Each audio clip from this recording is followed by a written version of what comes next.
You've tuned into Radio Northern Beaches. We live stream on rnb.org.au across the northern beaches of New South Wales, Australia and all over the world. You can also catch us local on 88.7 and 90.3 FM. Our podcasts are available at your convenience at rnb.org.au or rnbpodcast.com.au. So you and your friends don't miss any episodes. Don't forget to follow and share. Now here's our latest podcast. Hello again, listeners to Community Radio Northern Beaches, 88.7 and 90.3 FM, streaming live on our website, www.rnb.org.au. Thanks for joining me again, Michael Lester, on our program Oz Music. And it's a real pleasure for me to introduce and to welcome to our program our guest, Michael Atherton, a truly remarkable and eminent Australian musician and educator. He's the founding professor of music at the University of Western Sydney, where he retired recently and has been accorded the rank of Emeritus Professor, and he's been given the award of the Order of Australia in recognition of his contributions over a lifetime to music and music education in Australia. In particular, he's characterised by an approach to music that emphasises its diversity, collaboration, innovation, and its community base. Musician, multi-instrumental, composers, performer. He's an educator, a writer of books, and an academic. And he's particularly interested, as I understand, in cross-cultural music and across a lot of genres of music. So it's a real delight to welcome you to Radio Northern Beaches, Michael. Thank you. I'm just reeling at all that biography. You can all call me Mike. I'm just wondering how you got into music. Very complex. Try to keep it short. Liverpool, Irish Catholic, Welsh, Methodist background. I used to go to church with Grandma on a Sunday while my father and my uncles slept off their hangovers in the Liverpool terrace. I used to hear the Catholic Mass. I'd hear singing. Interesting. Had a lot of colour. I eventually ended up by default going to a Protestant grammar school because there was no Catholic one that I could go to. I didn't want to go anyway. And I had to sing hymns every morning. So I was being, osmotically introduced to the sounds of music. And then my parents, who weren't musical, would buy records. In Liverpool, it was Lonnie Donegan. And then, of course, we heard Frank Highfield. We heard the Seekers. There was a lot of music records being played. But for me, the ultimate sort of nirvana or epiphany came when the Merseyside explosion happened. And I was, of course, baptised an Everton supporter. And I grew up with the Mersey Sound. So 1963, Would Love Me Do, was a very important part of my musical background. And ultimately, it was a song called The Last Time by the Rolling Stones, which propelled me towards playing the guitar, because I did quite well at school, although I was told that I was tone deaf by the teacher. I wasn't interested in his teaching. He was a very stuffy old choir master. He used to tap out rhythms on these 100-year-old desks, and I just switched off. But anyway, I brought the guitar to Australia, and that's the first riff I wanted to learn.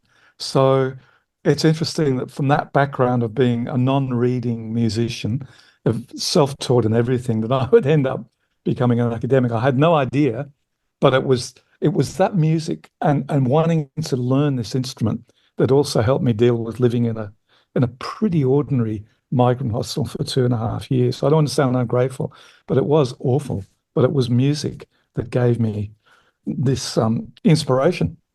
That's a long answer. It's a good answer. It's an interesting pathway, not least to hear that your teachers early on thought you were tone deaf, because you are, I understand, a very talented multi-instrumentalist, albeit perhaps, as you've said, self-taught. I believe you play a couple of dozen of instruments, but I believe your fascination is with instruments in particular, though, and how they work and their sound. Is it as much as in, if you like, their playing and what have you? Yeah, I think that came very early, and it was a natural adjunct to, when I did get into a university. But I used to always invent things as a kid. I was the classic kid that would go along the palings with a stick in Liverpool, and I'd bang on lamp posts, and I'd listen to the letters coming through the door box and the coal, things I talk about in my autobiography. What I did with that guitar when I lived in a migrant hostel, a dear friend of mine, he had a tape recorder, and we worked out how to cut a hole in the top and jam the tape recorder microphone into the body of the guitar, put the tape recorder on, turn it, the sound backwards and forwards. And I had my first go at electronic music. And then we built a fuzz box, and then I started making flutes and things. So look, it's about exploration, isn't it? And it was probably something that eventually led me into music therapy. Anything can become a sound object, and that was something I was very keen to tell my students at Western Sydney. I don't want to be stuffy. Yes, I adore and I give great praise on those musicians that play at the top of the classical tree, but there's other kinds of music, and I wanted to make that part of the eclectic mix. I don't like stuffiness. I hate the division, folk versus art music. I reckon it's absolute rubbish. And, I can give you a very sophisticated argument. I'm not going to do it. I can put John Coltrane and Bach in the same sentence and make sense of that. They were both great improvisers. Time dictated certain shapes and contours and sound, but that to me is the great inspiration in music, something that you know a lot about. The notion of being able to extemporize or improvise to bring music out of your soul and hear what you do. Your catalogue of music that you've both written, composed and performed and recorded over the years is so incredibly diverse and innovative and multicultural. Perhaps we might just take a listen to one of your pieces of music called Kite. This is very much my Celtic background coming through, the Welsh and the Irish. It's a 6/8 tune.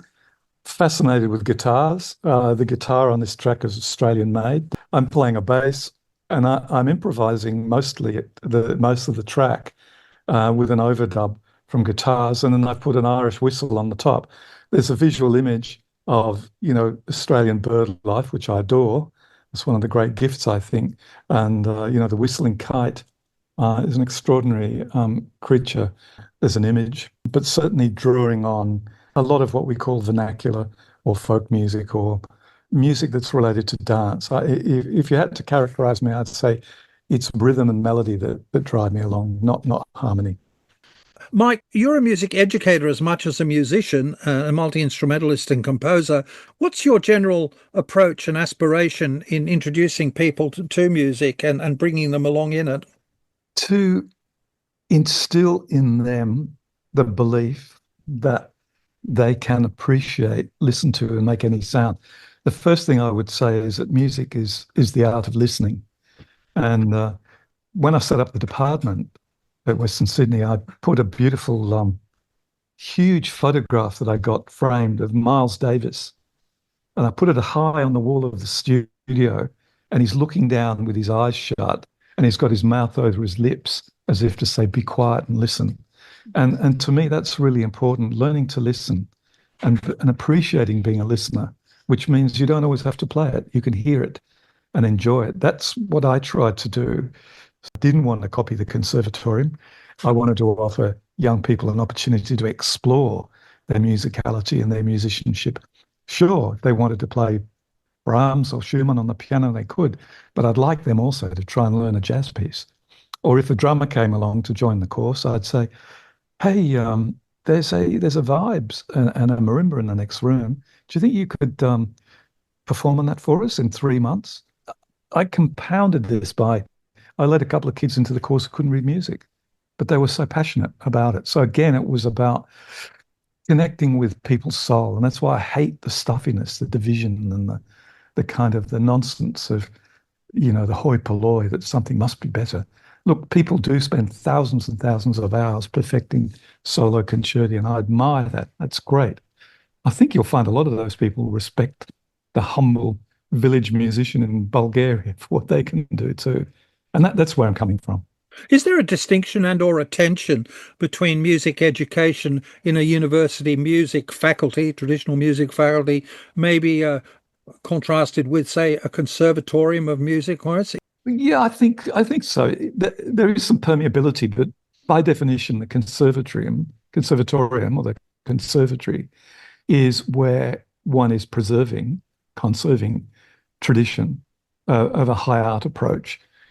And that, of course, has been wonderfully subverted because eventually we got jazz taught at the Conservatorium of Sydney, where for a long time it was, oh, you can't do that. And I think you'll find that differs often from a typical university degree in music today, where it's moving more into sound per se and visuals and sort of creative industry approaches, necessarily connected to the changes in the music industry. But there's a place for both, and there's a place for the crossover. But there always was I copped a lot of flack when I started the department. There were people saying it wouldn't work. You can't be copying the conservatorium. Well, I wasn't. And I said, yes, it will work because it offers an alternative. If people want to spend 3 years, with a teacher on one instrument in the conservatory, that's fantastic. But if others come along and say, do you know what? I want to be able to play a concert. Yes, I want to play some classical on my piano, but I want to know how to operate a sound desk.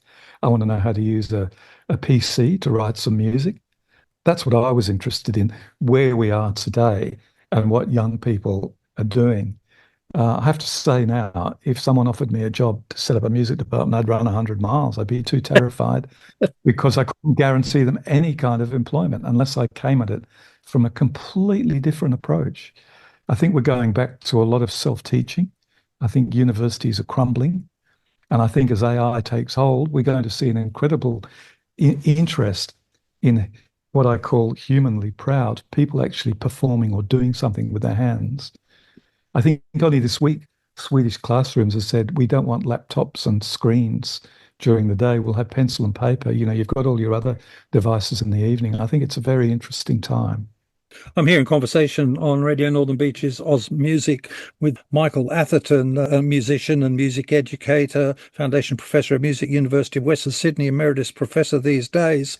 A particular strand in your music over time and your interest as an academic and I believe as a composer and performer is cross-cultural music in terms of the genres and style and traditions. And you've been involved in a lot of that. We might take a listen to a track of your Song of Seculos, is it? Which is an ancient Greek piece. Can you tell us about this piece and where this fits into the broader aspect of your interest in cross-cultural music?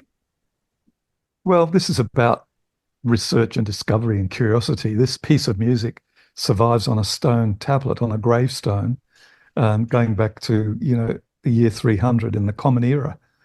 And Song of Seculos is a song about carpe diem, make haste, enjoy life while you can, love and live because you ain't got long.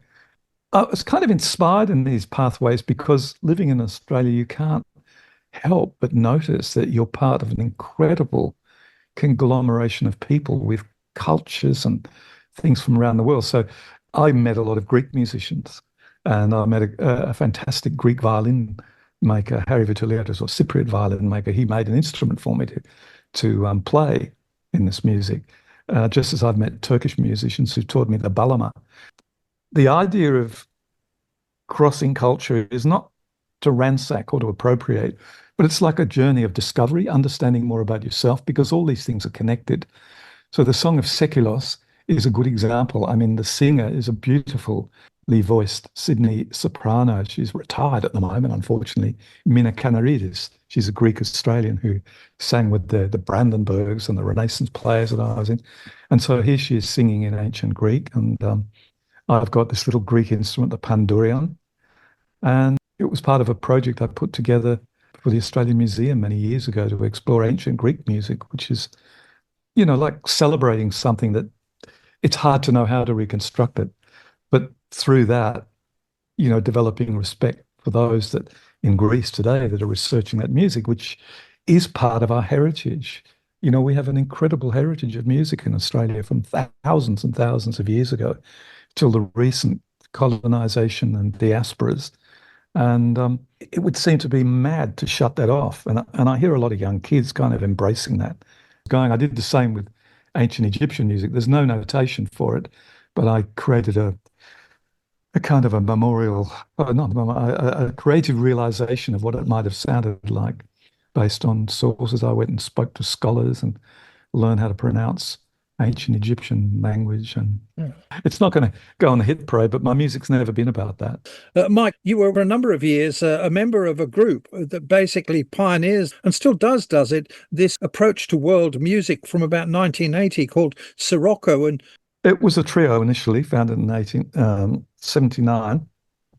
I just finished playing for 6 years with the Renaissance Players, which I enjoyed immensely. And in fact, I used to play with Wayne Richmond, who started Humph Hall, which you may well know about up your way. Sirocco came about as a trio, and I joined. We became a quartet, and I became a kind of a producer, producing albums. The idea was to blend Celtic music with music from the Middle East sometimes, but particularly from the Balkans. It grew out of Bill O'Toole's skills at making instruments. And we were hearing around us Greek, Turkish, then Yugoslavian. It's gone now, musicians, but we had Latin American friends. So we would often jam and gig with these people as you do in jazz. And so there was a link in what we called the wild music of the villages of Europe, particularly, that drew us together and propelled that music in a sense cross-cultural. Sometimes we copped a bit of flack, people saying, oh, you're nicking other people's music, but that wasn't the spirit of it. It was trying to find different ways of expressing dance music in particular. I mean, if you dig deep into Irish music, you'll find so many other musics in there anyway. So it's hard to be proprietorial, but certainly it seemed an interest because Australian vernacular music had always been called folk music, and it was very much of the Anglo-Saxon hint of Anglo-Celtic tradition with the Varsovienas and the Schottisches and the polkas and men with beards and pipes reciting Henry Lawson. I don't mean to be unkind, but it was kind of hung onto as a stereotype for too long. And, people forget that, the Chinese were doing a lot of music in Bendigo in the gold rush and beyond. Yeah. So we were suddenly pushed forward, and the background, like Bill, born in Australia, guy, to Andrew with some Polish background, myself with Welsh, Irish, and a migrant.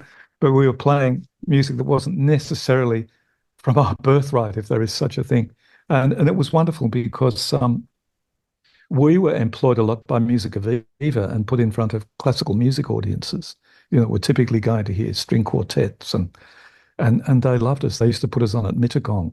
And I think what they heard was a connection between something that I was pushing, the links between medieval and early Renaissance music and its links through the Crusades to the Middle East, and then into the kind of the dance forms that became the Baroque suites and beyond. And, like the Celtic folk suite, or even today in an Irish session, you're playing a group of dance tunes. And so it was a wonderful period in my life. It was hard to make a living out of it. And that's why my then wife said, mate, you better get a regular job. But anyway, that's another story. Our guest on Oz Music, Mike Atherton, who's, as we're hearing, a musician and composer and performer. And listeners, you might like to get along to a presentation he's giving locally here in the Northern Sydney area for ABC Friends Group on Thursday, the 12th of March, I believe, at Roseville, 11:30, including a lunch. You can find out the details of this at the ABC Friends website for Northern Sydney. Mike, another aspect, a great interest in innovation as well as diversity. I believe that you're involved with another called Sync, which is more experimental. And is it electronic or what is it? Yeah, it was. It's been and gone. Work with a really interesting music technologist, Garth Payne, and more recently with John Drummond. They're both academics in full-time positions now, but they just computer geniuses, guru types. So I was just blending acoustic instruments with electronics that I would play, and they were using artificial intelligence before people started talking about it. But these machines would listen to you and play stuff back, and you'd improvise with them. It's a bit different from just having a loop machine, but I found that really interesting because they themselves, who were more interested in computer music, were interested in it as well. So it's something I do from time to time, and that grew out of. I spent quite a bit of time in the 80s and early 90s writing music for film. I would use all kinds of synthesizers and found sound objects, and wherever I could, wherever I needed it, that was always kept alive. But once I became a full-time academic in 1993, I had to forego a lot of things, most of my touring, and there was no time to do film composition. So I focused mostly on choral music. What sort of movies and TV shows were you writing music for? And from a musical point of view, what was it offering you as an opportunity, besides presumably a chance to make some money? And Yeah, it was always good to earn some money because I had a family, but I've specialized in music for documentaries and feature documentaries. And I was very interested in films that had strong social history, social justice aspects. So I worked with Alec Morgan, a wonderful filmmaker, on a film about a Black death in custody. I worked with another director on feral horses in the outback, and then a series on Indonesia, on the rise to power of Indonesia, and another film called Admission Impossible about the White Australia policy. So I was very interested in the text and wrote my music accordingly. I did a feature film called Dogwatch, or sort of almost a Shakespearean film set on a drug boat. I think something that film music offered was, at that time, was I was able to do a lot of music myself using multi-track. So I started with in the late 70s, early 80s with a 4-track machine. That became an 8-track machine. And because I could overdub and I'd play, the guitars and the basses, and I'd play some woodwinds and then I'd hire people to come in. So it was one of those things that kind of grew. And that's what a lot of film composers did. They'd work to a budget. You did what you could afford. But I think that we were better off then because the budgets were better. We could actually do more for less. These days, film directors and producers, think you can just press a button and produce a whole score.